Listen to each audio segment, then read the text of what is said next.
வணக்கம் ஜெய்ஹிந்த்.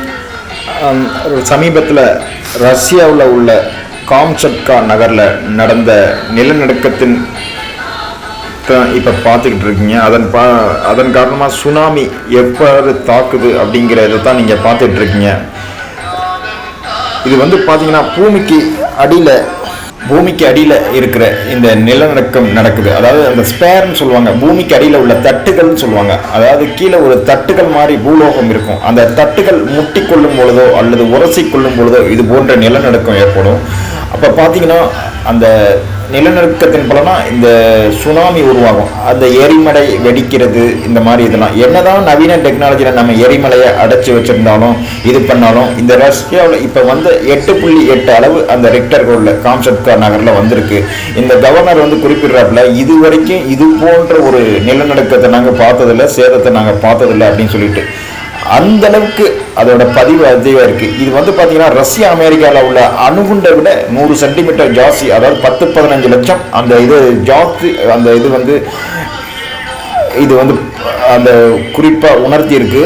ஏன்னா என்னதான் நீங்கள் டெக்னாலஜியில் முன்னோக்கி போய்கிட்டு இருந்தாலும் இந்த உலகம் என்றைக்கும் இயற்கை தான். அது மெயின், இயற்கையோடு வாழ பழகணும். அதற்கு நீங்கள் எவ்வளவு பணம் சேர்த்து வச்சுருப்பாங்க, எவ்வளவு புண்ணியம் சேர்த்து வச்சுருக்குன்னு தான் இறைவன் பார்ப்பாங்க. நீங்கள் எவ்வளவு பணம் சேர்த்து என்ன பண்ண, குடும்பத்தோடு மொத்தமாக எல்லோரும் போகணும்னு இருந்தால் போய் தானே ஆகணும். அதற்கு இந்த உடல் என்றைக்குமே அழியக்கூடியது தான். இந்த நிரந்தரம் நீங்கள் வாழ வேண்டிய வயசில் என்ன செஞ்சுருக்கீங்க, பிறருக்காண்டி என்ன செஞ்சீங்க, அதை மட்டும்தான் நிலைத்திருக்கும் இந்த பூமியில். நீங்கள் என்ன மாடி மேல் மாடி கோடி மேல் கோடி கட்டினாலும் இந்த உலகத்தில் எதுவுமே நிலைக்காது. அந்ததுக்கு இதுதான் உண்மை. இயற்கை, நீங்கள் ஒரு நாள் இயற்கை எண்ணெயோட கோபத்துக்கு ஆளானீங்கன்னா நீங்கள் என்னதான் இயற்கையை பழித்து நீங்கள் மேலாதிக்க சிந்தனை, அதாவது தன் உயர்ந்தவன் என்று நினச்சி நீங்கள் கோட்டை மேலே கோட்டி கட்ட வச்சுருந்தாலும் ஒரு சிறு கணப்பொழுது போடும், நொடி பொழுதுல உலகம் எவ்வாறு அழிந்துகிட்டு இருக்கு, எவ்வாறு அழிக்கப்படுது அப்படின்னு பாருங்கள். வணக்கம், ஜெய்ஹிந்த்.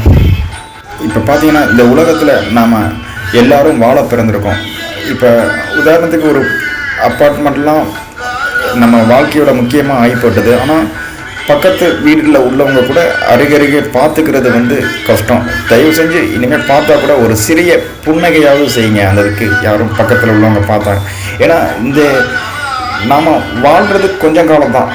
அதில் நீங்கள் சொல்லுகின்ற வழிகள், நீங்கள் என்ன சொல்கிறீங்க, வாழ்க்கையான தத்துவம், அதுதான் முக்கியம். அதுக்கு நாம் அழிவது உறுதி என்பது தான் ஆணிருக்கு. ஆனால் அந்த வாழ்க்கையில் நம்ம என்ன செய்ய போகிறோம், அதுக்கு இயற்கை மரணங்கள் எவ்வாறு வேணாலும் வரலாம், நம்ம வந்தடையலாம். ஆனால் அந்த மரணங்கள் முன்னாடி நாம் என்ன செய்யலாம் அந்த தான் யோசிக்கணும். நீங்கள் எவ்வளவு தான் கட்டி கோடிகளை கூச்சி வச்சுருந்தாலும் அது உங்களை கடைசியில் உங்கள் கூட வரப்போவதில்லை. அதுக்கு நமக்கு என்ன நம்ம இறைவன் முடிவு பண்ணியிருக்காரோ அது மட்டும்தான் நமக்கு கிடைக்கும்.